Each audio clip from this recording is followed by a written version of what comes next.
narrowed it down to 3 VP candidates. They still need to be vetted, but each of them are excellent options, all possessing the 3 M's. The 3 M's? Male, married, And military. Alden McKay. While our real-life presidential hopefuls have not yet picked their running mates, the candidates in Shonda Rhimes' scandal rounded out their tickets on Thursday. And, well, for those of you who aren't quite caught up yet, I'm doing my best to hold down any and all spoilers. But seriously, we need to get back on track, because Thursday's finale was scandaliciously epic. And just before the episode aired, I got a chance to sit down with Shondaland's Mr. President himself, actor Tony Goldwyn. Tony Goldwyn, thank you so much for being here. My pleasure. I really appreciate it. So, of course, Scandal being my favorite show, I know everything there is to know about these characters. But what I don't know is, for you, playing President Fitzgerald Grant, do you ever feel a responsibility to sort of play him in a way that is reflective of the actual presidency and the things that are going on in the real world? Do you ever feel confined by sort of what is happening in the real president's life and world? No, I don't feel confined. I mean, you know, Shonda's writing a real, a very entertaining parallel universe to our actual political scene. There's not exactly, you know, Obama and Fitz don't quite correlate, but in some ways they're, you know, they do. But I don't, look, I play what Shonda writes. The fact that there are similarities just makes it more fun. You know, there's other characters that are more direct, you know. Parallels. Well, let's talk about one of them, because there is a storyline that's very similar to the Donald Trump phenomenon that's happening. You guys play that out in the show, and then at the same time, you've got President Fitzgerald Grant's ex-wife running for president. So you've got these parallels to Hillary Clinton and Donald Trump in the show. As you guys are reading them as actors, are you thinking about the real, actual presidential election? For sure. I mean, especially with Hollis Doyle, because Shonda's having so much fun poking at Donald Trump, you know, with Hollis. And sometimes, you know, it gets pretty serious. I mean, last week, you know, the penultimate episode, Norm Lewis, who plays Edison, made this extraordinary speech that was really an answer to what's been coming out of, you know, Mr. Trump's mouth about race. And I think, you know, Shonda had something she wanted to get off her chest. Well, I mean, I feel like in a way, direct, she's sort of shown the roadmap of how you could actually take down a Donald Trump. Like, these are sort of the ways that you could do it if you were inclined to do it. When you look at a President Obama, he seems to have a great time putting down Donald Trump and sort of playing with it as well. Do you ever just wish that President Obama had come out and done an Edison-style speech, just end this? No, you know, I think President Obama is very responsible about the way that he does this. I mean, he's done it in indirect ways, like his speech at Howard, you know, had ingredients, and he's been saying consistently, but look, he's the president of the United States. He has to, you know, there's an office that he has to maintain a certain amount of dignity and can't get down into the mud. I think the way that he does it is by poking fun. So at the correspondence dinner, you know, he had some great prods at Mr. Trump, as he did, you know, whatever it was 4 or 6 years earlier. You know, but no, I don't wish that he kind of unloaded on. I think it would be inappropriate. One of the many storylines that sort of are in a parallel universe to the real political discourse, obviously, is this question of infidelity and how it plays into the real lives of political leaders, particularly the leader of the free world in the case of the character that you play. Do you think that infidelity is fair game in the real presidential election? Well, look, yes and no. I mean, look, anything's fair game. Politics is a blood sport and has only become more so, and I think that that's a sad fact. Since Watergate, everything has become fair game. I think before Watergate, our political leaders were sort of put on a pedestal, and there were certain things we just didn't talk about. And a lot of them had very active extramarital lives.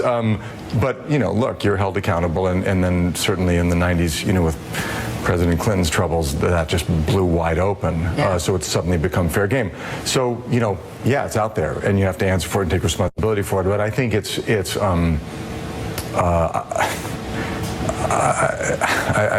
a tricky one, because I think that at the end of the day, I don't think it's determinative about who somebody is. It may speak to something about their character, but you know, the American people have to decide what's important to them, and I think what's really important is, you know, the issues we all face every day to just kind of make this country function in the best way that it can. So and you've gotten involved. I mean, you're supporting Hillary Clinton.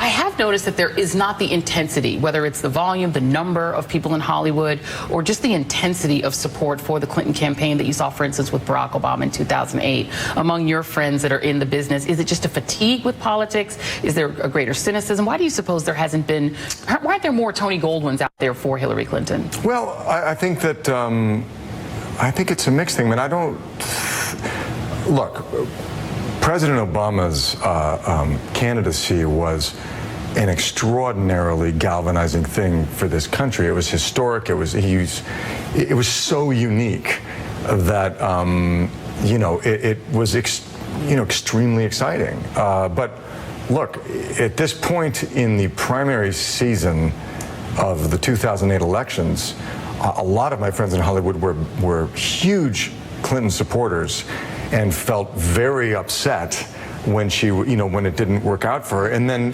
very quickly became really active Obama supporters. So, I think that, yeah, people have maybe laid back more in this primary, I think for a couple of reasons. I think people assumed that Hillary was going to get the nomination, so they're like, well, why do I need to get out there and do it? Right. I think personally I felt less secure. I felt like, it's so important that I wanted to, speak my mind, and I was asked to, and I was like, yeah, this is how I believe. But, I think we'll see more engagement, and I think also Bernie Sanders has had a very galvanizing candidacy that a lot of people have latched onto, and that's gotten a lot of people excited about him. So I don't think the game is over yet. I don't think it's going to shift now, especially because I think Donald Trump is such a polarizing figure. Yeah, indeed. Yeah. And lastly, this sort of knock on Hollywood from people on the right is that it's just a bastion of liberalism, that conservatives don't get a fair shake, that there aren't that many conservative actors and members of the Hollywood community. You're playing a Republican president. You've got now in Scandal a sort of interplay between Republicans, right, on policy, and that's really where the drama is centered. Do you think that Hollywood gives conservatives a fair shot, and how do you think Hollywood will react to nominee Donald Trump?